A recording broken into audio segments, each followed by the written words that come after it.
भारतीय घटनेचे शिल्पकार संविधान निर्माते डॉक्टर बाबासाहेब आंबेडकर यांनी भारताला दिलेले संविधान भारतीय नागरिकांच्या हक्काचे आजवर रक्षण करत आले आहे। पण आज देशातील हुकुमशाही राजवटीमुळे भारतीय संविधान धोक्यात असून संविधानाला खऱ्या अर्थाने रक्षणाची गरज आहे। त्यामुळेच युवासेना उद्धव बाळासाहेब ठाकरेंच्या वतीने जिल्ह्यात युवक युवतींना संविधान पुस्तक वाटप करून जनजागृती करून बाबासाहेब आंबेडकर यांना जयंती दिनी अभिवादन करत असल्याचे युवासेना जिल्हा प्रमुख सुशांत नाईक यांनी सांगितले।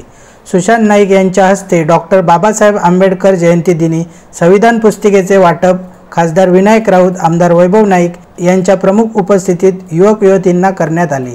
त्यावेळी नाईक बोलत होते।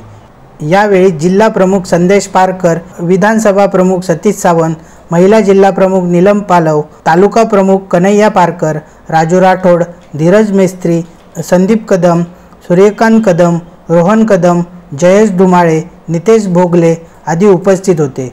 यावेळी बोलताना सुशांत नाईक म्हणाले की आज भाजप आणि नरेंद्र मोदी हे देशाला हुकुमशाहीकडे नेत आहेत। भाजपने 370 खासदार निवडून आणण्यामागे त्यांचा उद्देश भारताची घटना बदलवण्याचा आहे।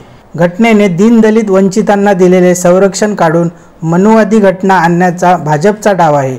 देशाच्या लोकशाहीला हे घातक असून भाजपच्या या हुकुमशाही वृत्तीविरुद्ध युवकांनी लोकसभेला मतदान करून संविधानाचे रक्षण करावे असे नाईक म्हणाले। आज आम्ही सिंधुदुर्ग जिल्हा युवा सेनेतर्फे आज बाबासाहेबांची जयंती आहे, त्यानिमित्तानं संविधान बचाव मोहीम युवा सेनेमार्फत राबवतो आहे आणि खरोखरच आज काळाची गरज आहे की संविधान वाचवण्यासाठी सर्व युवकांनी बाहेर पडलं पाहिजे आणि आजच्या या गरजेला सर्व युवकांमार्फत आम्ही युवा सेनेमार्फत हे संविधान आम्ही जास्तीत जास्त युवकांपर्यंत पोहोचवण्याचं काम करणार आहोत।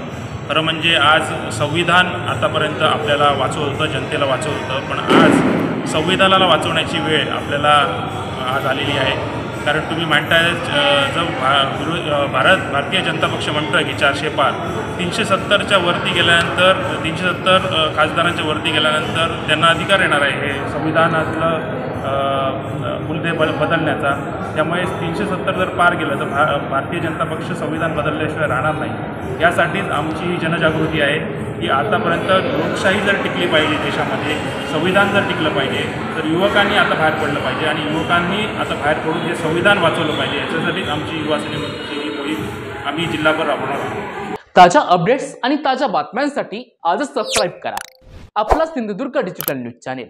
लाईक करा, शेअर करा, कमेंट करा आणि महत्त्वाचं म्हणजे बेल आयकॉनला क्लिक करायला विसरू नका।